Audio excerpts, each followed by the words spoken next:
Hi, this is Bob Miller over at Mutual of Omaha. We're going to cover a few things today on reverse mortgages and a variation of reverse mortgages called the H4P program, which allows borrowers about 62 plus to be able to purchase property with about 50 to 60% down and not have any mortgage payments. Now, the first 21 slides are going to be covering the HECM program, which is home equity conversion mortgage, which is a polite way of saying reverse mortgages, and followed by the 6 slides of the HECM for purchase. Little disclaimer, I am not an attorney, I'm not a financial advisor, so please discuss this with your attorney or financial advisor if you're not one yourself. Now, the reverse mortgage is a powerful tool to help preserve assets under management, but I'd urge you to check with your compliance departments about using HECM proceeds to purchase financial products. Some of you in larger companies have some restrictions about doing such a thing. But the financial strategies are powerful. Some examples of which you could use these proceeds to pay tax on Roth conversions. You can secure a strong line of credit with somebody who has limited income who wouldn't qualify for a normal loan due to insufficient income and not being able to cover debt coverage ratios. You're also able to use this, and we'll get into it more later, as replacing income and instead of drawing down on assets under management, being able to supplement and replace that drawdown from assets under management in down years so that you're not putting too much of a drain on the portfolio. According to the 2010 census, the average retiree has the majority of their net worth tied up in home equity, which they can't touch. Or if they can, it might be at a higher interest rate. However, by creating a reverse mortgage, it allows a homeowner to liquefy what up until this point is considered an illiquid asset. And they can do that in several different ways. They can do it in a lump sum. They can do it in a 10-year payment, meaning they can take a monthly payment over time, either for a specific period of time or for their lifetime. They can not take any money at all and just leave it as a standing line of credit to be used in the case of emergencies. Or with a phone call, they can combine some of those choices as well. In other words, they can take a lump sum now and have a standing line of credit later on down the road. So the choices there is very versatile. Let's back up a second and cover what a reverse mortgage is and really what it isn't. What it is just a note secured by a deed of trust, no different than anything else we've been dealing with our whole lives. The only difference is that it is negatively amortized. The title of the property remains the same. Nobody's going on title other than the homeowners themselves. And however, there are some call provisions in here that the payments are due and payable upon certain events. Events include the death of both borrowers, moving into an assisted care facility for longer than a year, or just no longer using the property as a primary residence. The proceeds that are available for the borrowers upon loan origination is always based upon the younger age of the borrower. So if you have a spouse that's 80 and the other one is 62, the proceeds available at origination are going to be based upon the younger spouse for actuary reasons, because of course both spouses will be able to live in that property until the day they die or one of the other events that we just talked about. So of course it's going to be based upon the younger spouse. Another aspect of this is a non-recourse loan. So there's never any personal responsibility of the borrowers themselves for a deficiency, nor are there heirs. So in the event that the property does become upside down, the lender would just be able to sell the property based upon its appraised value and then be able to collect that deficiency from the FHA. So again, it never goes back to the borrower or the borrower's heirs. Um, an important thing about this too is when somebody has a line of credit aspect, if that's the route they go, that line of credit can never be canceled, frozen, or reduced. Now, I know a lot of you out there are just like me, and that back in 2008, we had lines of credit. The banks decided they didn't want us to have lines of credit anymore in order to reduce their liability, so they just canceled them. That can't happen with a reverse mortgage. This is built right into the loan docs, and this is a whole part of it that's really a powerful and underestimated and part of the reverse mortgage that really needs to be understood because it's an incredible tool. Now, what is a HECM? Well, it's a reverse mortgage, and it's the most common one out there because it's been around for so long.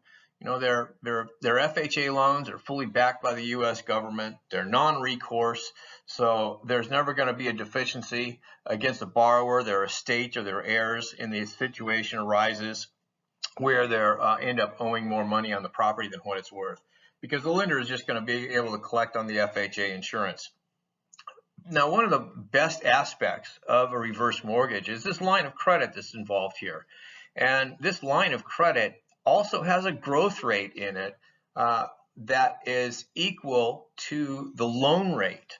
So in other words, if a good analogy is, if we think of this as a credit card that you're going to get, and this credit card has a limit to it, but this limit is going to go higher every month on the unused portion of your line of credit in an equal amount of the interest that you're paying on your loan.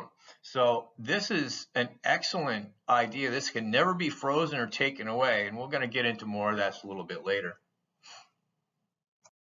There's lots of misconceptions out there when it comes to the reverse mortgage program and the H4P program. It's important to keep in mind that this is just a note secured by a deed of trust. It's unique in that it is a negatively amortized loan, and that you could end up having a property with a loan balance higher than the value itself, but the borrowers themselves nor their estate or their heirs are responsible for any deficiency in there. If that situation was to arise, of course, you've got the lender is just going to acquire the property at its appraised value, and then the FHA insurance will reimburse that lender for the deficiency that exists. So it's never any responsibility on the borrowers themselves. The other one is that you might have to move. Now, sometimes people will take a 10-year payment for a specific period of time. The thought is that after that specific period of time is used up, then they have to move out of the house. This is just not true. They can stay in the house if they live to be 120 years old and they don't violate any of those default events that are listed below there. They can stay in that house until they die at 120 years old. You don't have to make any mortgage payments. If you create a line of credit and you have this line of credit available to you and you borrow against that line of credit, you do not have to pay it back. You can let it sit there, but if you do want to pay it back and renew that line of credit and let that line of credit get back up there so that you can use it for another situation in the future, that's entirely borrower's choice. They can do that. It's not an issue. Now, reverse mortgages have evolved over time, and there's some greater consumer protections put in place that didn't exist when they first originated. And one of those is that the borrower cannot borrow too much too soon. For example, you have a $500,000 property. Upon the day of loan origination, they could have $250,000 a line of credit available to them. They can go out there and blow it tomorrow. Well, there were some safeguards put in place. They're only allowed to have access to 60% of that $250,000 until month 13. Another one that was put in place in regards to protecting non-borrowing spouses. For example, you have one spouse that is over 62, the other one's under 62, that upon the death of that borrowing spouse would cause a loan acceleration. But that's no longer the case. The loan does not get called, and the younger non-borrowing spouse would be able to stay in the home until there's another event of default or they die, whatever occurs first. Um, the costs have gone down. I think that's reflects the lower loan to value. So there's less risk. So the insurance has gone down as far as the FHA ongoing rate as well as the origination rate. The underwriting, there's now some counseling that borrowers must go through, and that's to make sure that they're not being coerced into getting a reverse mortgage so that somebody else can get their hands on some of this money so that they can do whatever they want to. They're not being conned. So there's some safeguards put in place that didn't exist back then. If somebody wants to get a quick idea as to how much they'd be able to qualify for and get their mortgage paid off and see what that line of credit would look like, we make it real easy. If you go there to bobreverse.com, that leads you to our Mutual of Omaha website that has some number of calculators on there. You just plug in that information right there and it'll give you the answer you're looking for. So be able to, this is a Mutual of Omaha website, so just go ahead and play around with those and see how it works for you. When somebody decides they want to hear more about it and they go to the proposal stage, it's important to have a conversation to understand what their sensitivities are. Do they need money in a lump sum right now? Do they want payments for a specific period of time for their life? Do they want a combination of those? What's important to them? Maybe they just need a certain amount of money right now and then keep it for a line of credit. Maybe they want to have a access to that. Everybody's situation is different. What's theirs? There are costs that are associated with originating a reverse mortgage or a H4P, very similar to any other loan. You have your title fees, you have your third-party fees, you have FHA fees that go along with that. So it's no different in that respect. But everybody's situation is different, and it's important to understand what's important to an individual borrower. The next stage in the process, after the borrower has seen the proposal that they like, is to have a conversation with a third-party FHA-approved counselor. Now, this is about a 1-hour phone call, and it costs between $125 and $250. And the counselor will ask the borrower questions along the lines of what motivated them to look at the reverse mortgage, what influences they've had, and generally consumer protections to make sure that they're not being unduly influenced to acquire this loan for unscrupulous reasons, let's say. After the FHA counseling has taken place and the borrower has made application, signed the application, the processing stage comes in where the appraisals are ordered, the title search is coming in, they confirm taxes and insurance.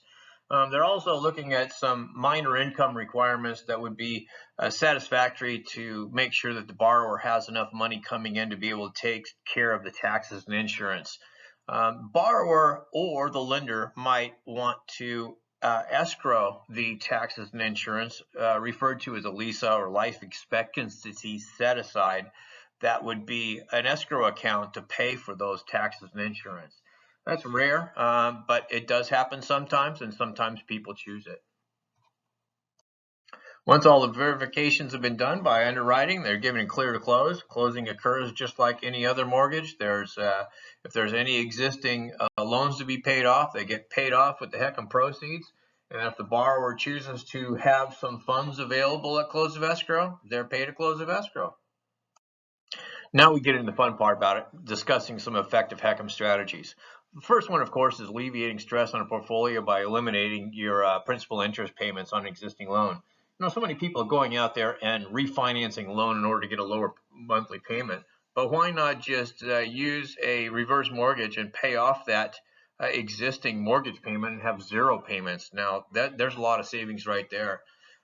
You can use this as a buffer asset to mitigate an adverse sequence of returns. Now, we're going to get into this more a little bit later, so I'll skip over that. But You can also use this to H4P program to purchase a new home with say 50% down and not have any monthly mortgage payments or draw from the portfolio.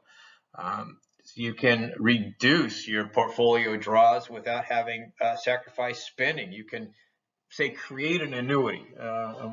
We call it a 10-year plan. So if somebody wants to take monthly payments for life or a specific period of time, they can do that also.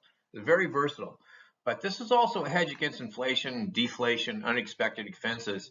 And let me use this as an example. Let's say that I was going to give you a credit card, and I was to say that this credit card is going to increase line of credit at the same interest rate that you're paying on that line of on that credit card, but with a twist. You never have to make a monthly payment on that credit card unless you want to. So that's really a good analogy to use when it comes to the line of credit with the reverse mortgage. Think of it as a credit card that has a growing line of credit on it that you never have to make a monthly payment on.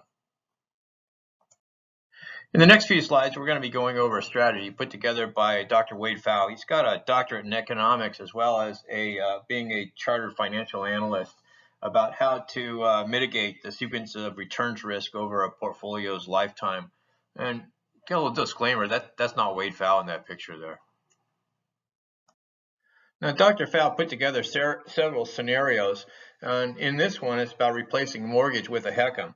And as you can see there on the probability of success, starting off with 100 over a 40-year duration, what's the probability of success during that time frame? And you can see that the best scenario there is if they do a full HECM with the purchase with the voluntary payments when the portfolio is in a good year. And there at the bottom, you're looking at paying cash for the home and using a HECM as last resort. The idea here is that you're going to have some money assets under management that's going to be kicking off a rate of return rather than being tied up in an illiquid asset such as your home. But we'll get into more of this a little bit later. The key to Dr. Pfau's discoveries here is that in order to avoid adverse sequence of returns, allow the portfolio in bear markets to recover by drawing from the reverse mortgage itself. And then when times are good, you can resume the draws from the portfolio. So over the long term, you're keeping that portfolio up and you're not withdrawing during down years. Now, this slide was put together to try and demonstrate how a reverse mortgage can be used to protect against the sequence of returns and reverse dollar cost average, put together by Barry Sachs, who is a tax attorney, graduate of Harvard Law, and he's also got a PhD in theoretical physics from MIT, where he completed a doctoral dissertation that involved substantial mathematical modeling. I'm not going to go into this whole thing, but if you want a copy of it, give me a call and I can give you not only a copy of this, but more backup information about how to utilize a reverse mortgage to protect against sequence of returns and reverse dollar cost averaging in down markets to stabilize a portfolio. Now let's expand on this growth of credit.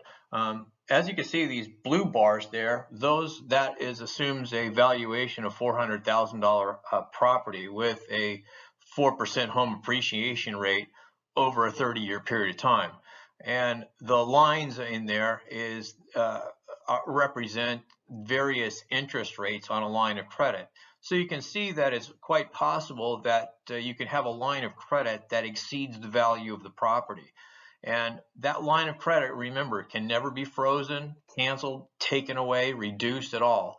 And it keeps growing regardless of whether the property is going down in value or up in value. It continues to go up. Now compare that to a HELOC. The HELOC has a zero growth rate. You've got to make monthly payments on it, which you don't have to do with a reverse mortgage. And the HELOC can be taken away from you. So the answer becomes very clear. Which is the superior product, the reverse mortgage or HELOC? And it's clearly the reverse mortgage. Here's another slide that really shows the power of the line of credit. This one takes place over a 15-year period of time and starts off with a line of credit of about 174,000, and 15 years down the road, you can see that it just about doubles in the line of credit available to somebody. And remember, this can never be canceled, frozen, or reduced, regardless of what happens in the borrower's life. So as most people age, their income goes down and their ability to borrow may go down, but this line of credit will, as a reverse mortgage, will always be there and they'll always be able to borrow on it. There's no extra qualifying for it. When they ask for that money, it's always there for them. So this is a very powerful tool that somebody can use in comparison to other financial products that are out there. Now, I know we've been talking for a while, but I wanted to briefly cover the HECM for Purchase, or the H4P program, real quick here. But if you want to go into more detail on that, contact me and I'll send you more detail. But for now, let's just cover it real quickly. The H4P variation of the reverse mortgage was just put in place in January of 2009. And it allows a reverse mortgage to be used as the primary financing tool for home purchases. In the past, it was only limited to existing homes, then used to refinance existing homes. But that's no longer the case. You can use these in acquisition. So what does this mean? It means that people 62 plus can have their cake and eat it too. They can purchase a property with this H4P program and not have any mortgage payments, and they can keep their money invested and generating income in other sources.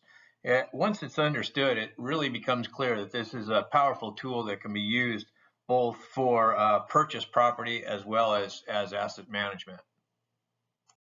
Now, the departure house, the one that they're selling, has nothing to do on the acquisition. These are two separate transactions. When somebody's acquiring a property with an H4P loan, it is just a loan. It is a loan. It is a note secured by a deed of trust, just like any other note secured by a deed of trust. It's just negatively amortizing. So the departure property, or the one that they're selling, has nothing to do with the property being acquired. If you'd like to get an idea as to how much money would be available for somebody on a HECM for purchase, you can go to bobreverse.com on my website, and there's a tab for calculators. And there's a number of different calculators, one of which is the HECM for purchase calculator.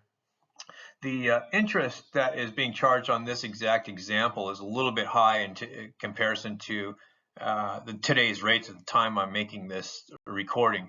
But again, go to my website, play around with the calculators to answer that question, or give me a call. So since the reverse mortgages, HECMs, has been evolved back in the 80s, there's been a lot more consumer safeguards put in place, and it's just not your same old reverse mortgage anymore.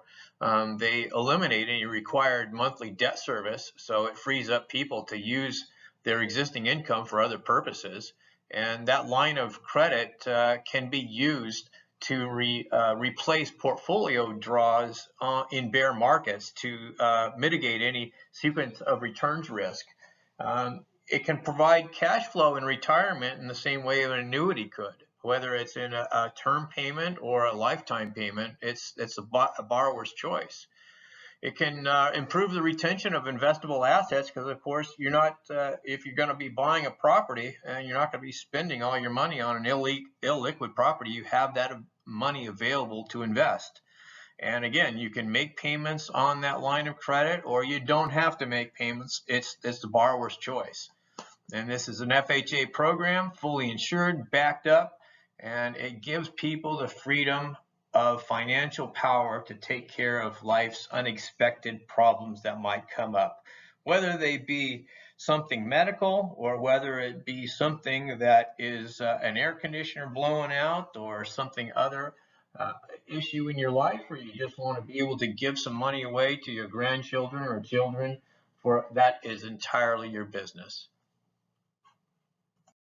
Well, thanks for taking your time to listen to this today.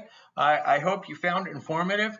If you have any questions, you can give me a call, shoot me an email, or go on to my website at bobreverse.com, and there's lots of calculators there and some information and some pamphlets that you can download. But I look forward to hearing from you. And if you'd like to have me run a proposal, give me a call, let me know, and I will have it over to you quickly. Thanks.